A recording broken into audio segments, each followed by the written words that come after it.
This is Capital Ideas TV. Coming up, Cineplex CEO Ellis Jacob getting back on track and branching out. The chairman of GreenPower Motor electrifying the bus world. Novoheart CEO on the company's disruptive mini hearts. And Peekaboo Beans founder Traci Costa ramping up in the U.S. Hello and welcome to Capital Ideas TV. I'm Mark Bunting. Flash back to the spring of last year, and you'd be hard-pressed to find a Cineplex shareholder who wasn't feeling pretty good about themselves. The stock was riding at an all-time high and showing no signs of slowing down. And then this happened. The stock plunged to a 4-year low in just a few weeks in August. It was a sharp reminder to shareholders that theater exhibitors live and die by their box offices. But thankfully for the company, a blockbuster hit was just on the horizon. We are the spark that'll light the fire that'll burn the First Order down. Star Wars The Last Jedi lived up to the hype. The film was a smash hit at the box office, drawing moviegoers at an almost unprecedented rate. In fact, Star Wars The Last Jedi ranks second all-time in North American opening weekend performances, hauling in more than $220 million US dollars. The film's success should help Cineplex bounce back in the fourth quarter, and management remains confident in what lies ahead. A case in point is third quarter box office ticket and concession sales per patron, which set new records for the period. And despite the encroachment of Netflix and other streaming services, the theater business remains robust. Here's a look at forecasted box office ticket sales revenue in the United States, courtesy of Statista. They're expected to continue grinding higher in the years to come, even though fewer people are actually going to the movies. You have to go all the way back to 1992 to find a year in which ticket prices actually slipped from the prior year. The same trends hold true for Canada, where Cineplex calls home. But Cineplex isn't resting on those historical trends. Instead, the company is upgrading its theaters and expanding into new businesses. CEO Ellis Jacob explains what the future of the movie business looks like for his company. You often get asked the question, is the recent slowdown in theater going cyclical or secular? But do you think that investors maybe miss the point that those that are going to Cineplex theaters, a lot of them are millennials, and that's a tough-to-reach audience? Yes, and we keep hearing about this secular decline in the business. And in our call this morning, I had a couple of tidbits where I said, if you had taken out one movie from August of 2016, our numbers would actually have been up compared to last year. And September was very big with the movie It. It did way more than anybody anticipated, the Stephen King horror movie. And 60% of our attendees were millennials. So they are coming to the movies if the content is there. On the amusement side, Rec Room, Topgolf is coming. Palladium, you're reviving basically. Right. Those are all things that where people have to go out. They have to make the effort to go out and enjoy themselves. So you're continuing along that vein. I'm wondering what kind of research you do. What's your criteria when you get into these areas?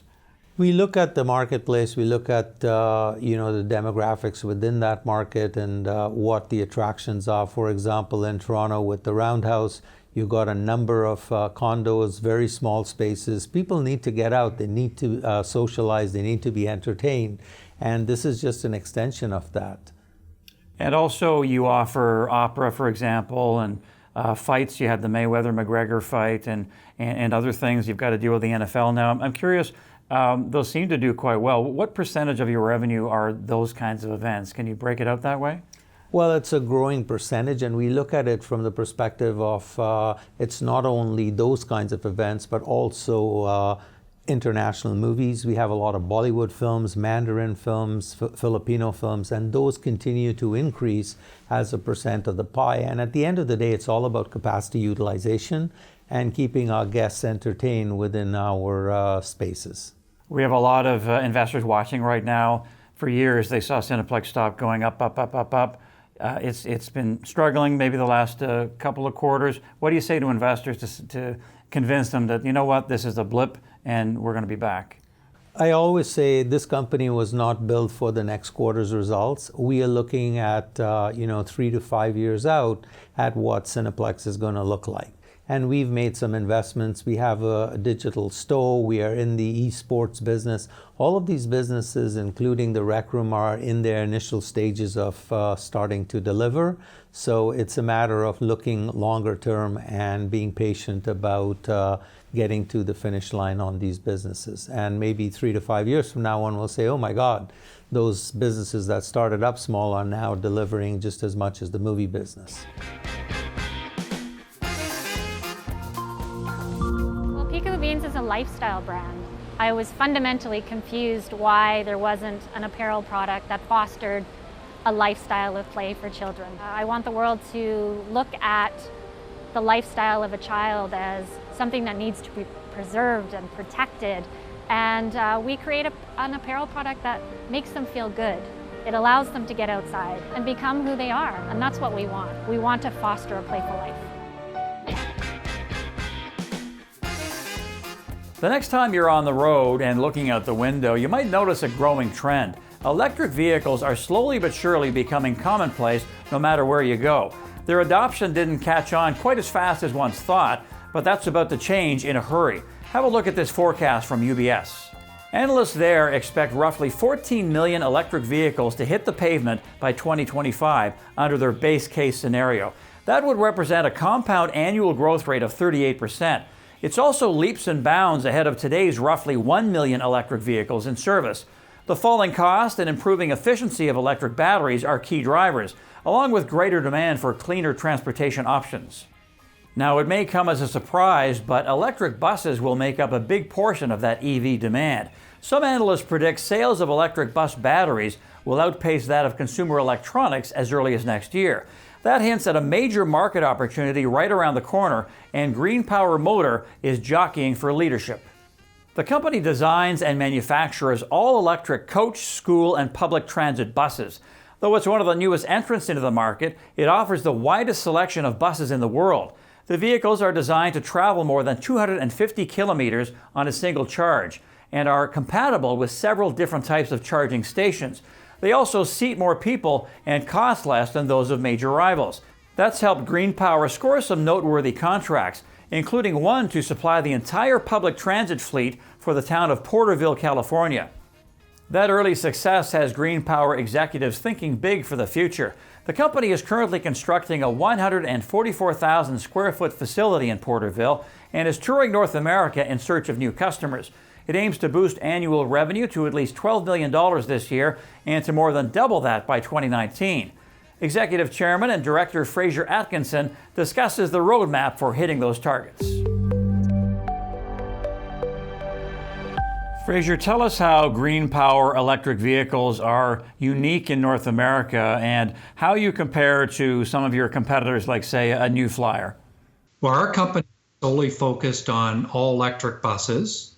We design, build, and sell a suite of buses, from a minibus that handles 20 passengers up to a double-decker that handles 100 passengers, and I should say seated passengers, in that we can actually accommodate up to 130 passengers on a double-decker.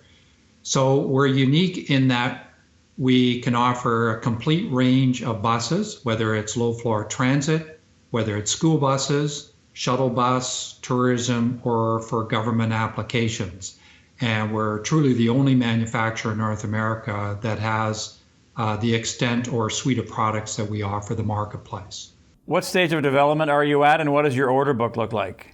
Well, we're now moving from a startup to where our order book has grown and built out to the current position where we have over 30 buses on order or purchase commitments for various buses, and that includes low-floor transit, double-deckers, and school buses. And we expect to be deploying the first few buses for those orders over the next month. Now, we had the Volkswagen diesel scandal, and that company is having to pay nearly $3 billion in the United States in penalties in the form of the VW Mitigation Trust, which is being dispersed throughout various states in the U.S. So how does that help your company? And also, what about other subsidies around North America, specifically California and BC? How is that helping GreenPower? We expect out of the $2.9 billion, we expect upwards of about $1 billion could end up being spent on the acquisition of new all-electric transit buses, all-electric school buses, or all-electric shuttle buses over the next 4 or 5 years. And sorry, Fraser, what percentage of that money would you think you'd be able to get? Well, that'll be I won't say the $64,000 question. That'll be really a factor of what each state determines how they want to allocate the funds. So, for example, if the states decide that they're going to allocate more with school buses, we have fewer competitors. There's essentially just 2 other companies we compete with now, a third one that'll be entering in the next year to 2 years. So we would expect to get a much larger market share than with respect to the transit industry. And then in those cases where candidate or prospects or operators are looking for double deckers or over-the-road motor coach style products, then there's even fewer competitors that we have to compete with for the dollars. Let's talk some more numbers here. What's your cash burn monthly, and how close is GreenPower to profitability? Currently, our burn rate is about $250,000 a month, or $750,000 a quarter, and that's in US dollars. And we expect to attain profitability in the first quarter and second quarter of 2018. So as you had asked or pointed out earlier, we are moving out of a startup company to where we will be quickly moving through an emerging company to attain profitability. For many companies, we tell them that their data is like the Mona Lisa. It's incredibly valuable.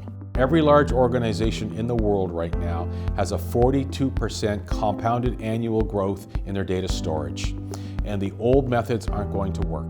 Leonova's technology was built under the following assumption. All your investment in network technology and security technology and hardware, we assume it all fails, and the bad guys are going to get access to your data. With Leonovus, we're the last line of defense. Artificial organs have mostly been the realm of science fiction rather than medical science, but that may not be the case for much longer. That's thanks to the work of Novoheart, a company that has found a way to create tiny replicas of functioning human hearts. All that's required is a small sample of blood. Once the sample is taken, Novoheart adds in a proprietary agent that converts those blood cells into pluripotent stem cells. Those stem cells are then reprogrammed into heart muscle cells. 10 million heart muscle cells are needed to form a mini heart, which functions just like a normal human heart that are a genetic match to their donor. This means that drugs tested on the mini heart will give a much more accurate reading of how a real patient would react to them. Novoheart believes these mini hearts will drastically cut down the time and cost it takes to develop new drugs. The company is aiming to be at the center of the drug development industry and has already signed deals with pharmaceutical firms. Ronald, Novoheart is already into commercialization. You have a deal with a global pharmaceutical company. Are you in talks with others, and what is it that you think you can offer them? Yeah, so we've been in discussion with a number of other companies, actually. So for this year, as you might know, we have raised some capital. So we are investing, expanding our infrastructure, getting additional manpower. So now we are more ready to accept additional contracts and to work with others. Can you give us a sense as to what stage Novoheart is at as far as commercialization, and let investors know how you plan to scale up the next couple of years? Yeah, we are already commercializing. So we are continuing to do R&D, but our technology, it's already ready for commercialization. As I said, we are already commercializing. It's not like we have to do more. But we will keep doing more R&D in order to improve our technology, in order to improve the throughput, improve the sensitivity, improve the accuracy, so that we can get more accurate results even more and faster. I understand this is a $100 billion addressable market. So how can you help companies in terms of saving on time, saving on cost, and also reducing, if not eliminating, harm to patients? Drug discovery and development is a very broken process. So it typically, let's say when a pharmaceutical company wants to develop a new drug, it takes about 10, 12 years, $2 to $3 billion. At the end of the process, 90% of the time or even higher, it fails. So when it doesn't work, often it has to do with side effects of the heart. And you might be wondering why. So believe it or not, companies and scientists have been depending on animals to tell them what drug candidates work in humans or not. And obviously, animals are not humans. So, and when a drug fails, so we think that the process is broken primarily because animals are the problem and human hearts are the problem. So with our human heart in a jar technology, we are like, so can we use this technology to replace or supplement animals or even human patients so that human bodies are no longer, or humans are no longer the guinea pigs? Ronald, is there one certain area that your mini hearts are best suited in terms of the research field, or is it right across all types of medical research? No, it's a very good question. You know what? When I say that whenever a pharmaceutical company wants to develop a new drug, and very often it takes a long time, tremendous amount of money, and it also putting human patients at risk, and at the end it fails, and often it's because of the heart. And I'm not just talking about cardiac drug as any drug. So drugs for chemotherapy, GI diseases, inflammatory diseases, painkiller, etc. For whatever reason. So when a new drug that is being developed, when it fails, it's somehow, when it happens, often because of the human heart. So it actually applies to all diseases, not just heart diseases in that case. And what is Novoheart's cash position, and how much of that are you using to reinvest in the company? We just got listed on the Toronto Stock Exchange at TSXV in October. And for this year, we have raised altogether about $10 million or so. And as I said earlier, we are now using the capital raised. We're investing in the infrastructure. Before we had a smaller laboratory. Now we are expanding our laboratory. And also we are, hiring additional talents. We have offices and laboratories in North America, Canada, Vancouver, and also California. And we have a laboratory in Hong Kong in order to tap on the emerging Asian market as well. So we think that our technology is global and it can be globally applied. And we're very excited about our technology, and also we are entering the era of precision medicine. So it's a discipline by which, we can now try to develop new drugs more precisely for a range of different ethnic groups by taking into consideration the lifestyle and also genetic diversity. So I think the opportunities are really wide open then, because the area, the field is really booming. It's very exciting. Lastly, Ronald, can you give us a time frame as to when Novoheart will be consistently creating revenue, consistently creating profit? I think we are now exactly trying to get to that. So with our expanded infrastructure, we expect our revenue to be, because we are already generating revenue.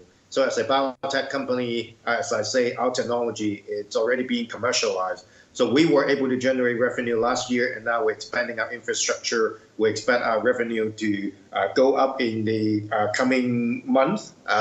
And at the same time, I think the market is also becoming more mature and it's growing rapidly. So we're very optimistic about that.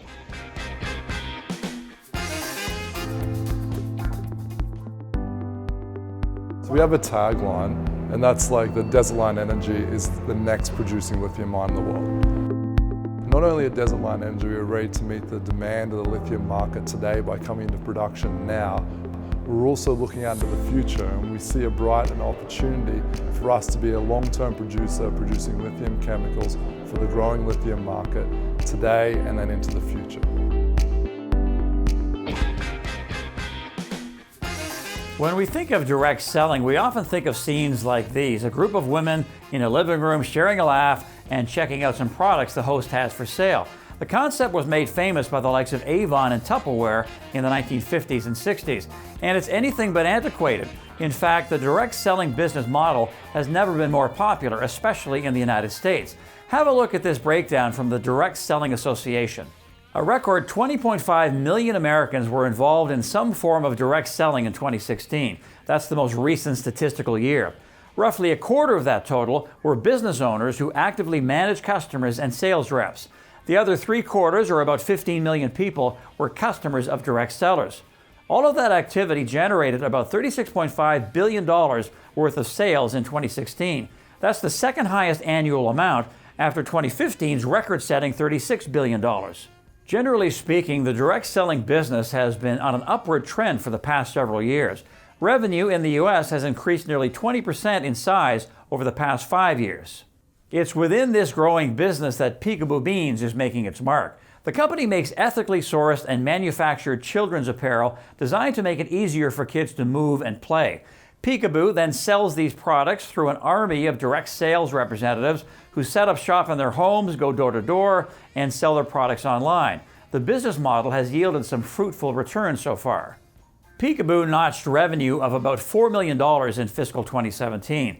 It's looking to double that figure to $8 million this fiscal year. The key is tapping into that massive U.S. market, and it's already started to make some promising inroads. Peekaboo has managed to grow the number of brand representatives in the United States more than 20% faster than its core Canadian membership during its first 2 months south of the border. Couple that growth with its sales outperformance, and you have a winning recipe. Peekaboo's average sales rep hauls in $838 per month through their various sales channels. That's more than twice the industry average of just $400 per month.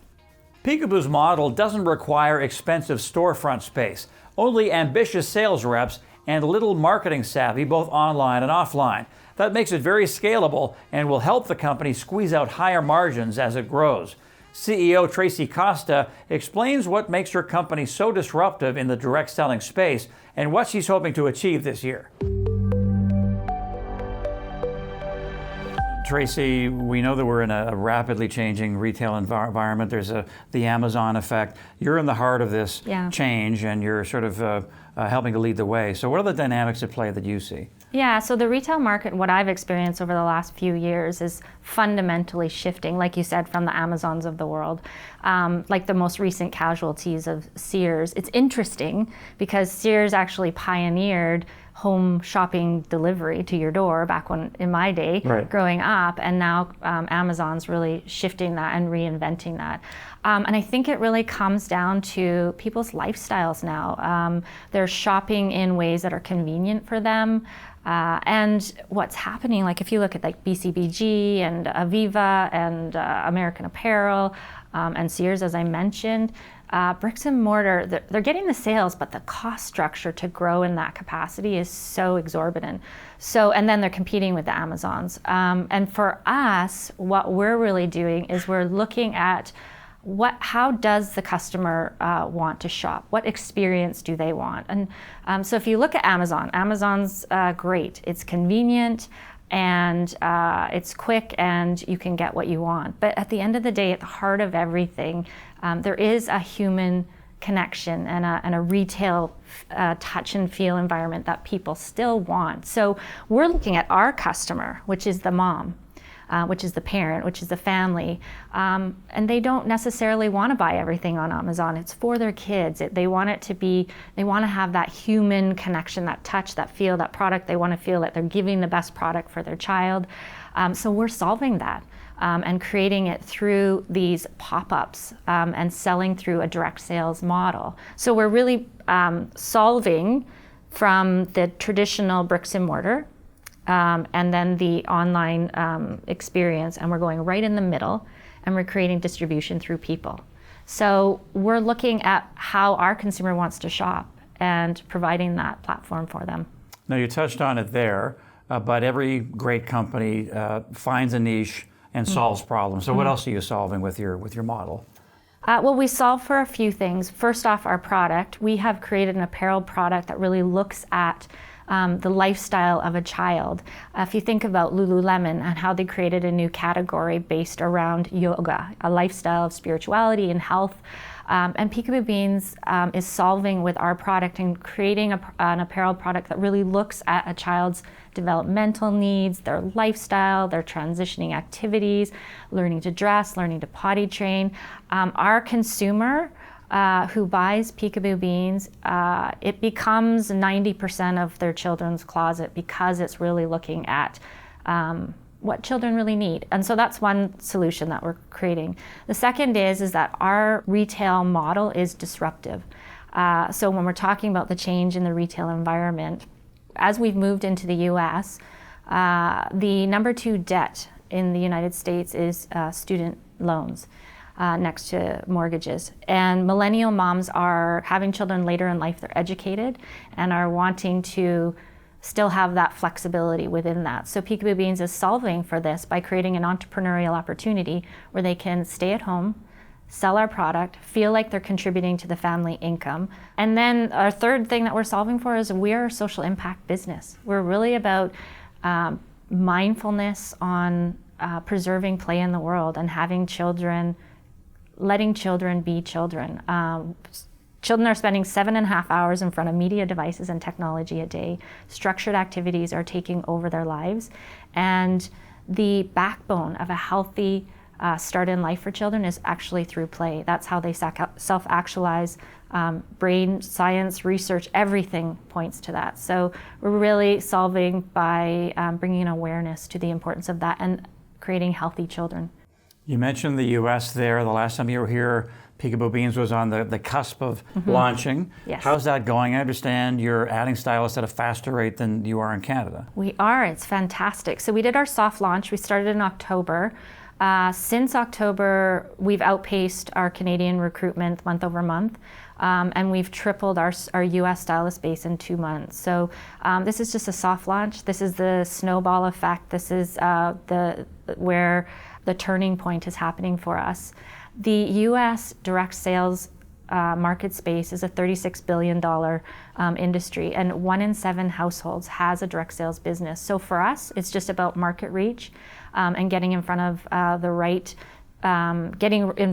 platform so that we can introduce this to more of these women.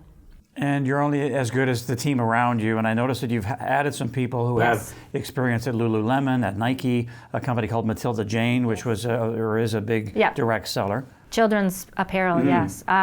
So for us, it's all about building the foundation. So really our platform was, let's do the soft launch into the US, set all the infrastructure up for that, then build the team. We already have a fantastic team, but we're enhancing it now. So as you said, we have, from a product advisory standpoint, we have new hires from Lululemon, from Nike. And then we've also hired our director of sales from Matilda Jane. And then also we just recently announced our new general manager who has over 20 years of direct sales experience through Amway, Origami Owl, and Sensi. So really it's about setting the stage with the right people and building on that foundation, and so excited to have this superstar team. It's amazing. So now you move into 2018. Tell us about some of the milestones investors can expect and look at with Peekaboo Beans. This year is all about profitability for us and growth. We want to grow our U.S. stylist base fundamentally. We want to continue the organic growth that we're having in Canada. We want to get to break even on profitability this year, and those are our sole pieces that we're focused on. From the heart of the financial district in downtown Toronto, that's our show for this week. I'm Mark Bunting. Be sure to subscribe to our YouTube channel so you don't miss an episode. And for more great research and great ideas through our weekly digest and morning note, subscribe to capitalideasresearch.com. Thanks a lot for watching, and thanks for investing like a pro. We'll see you next time.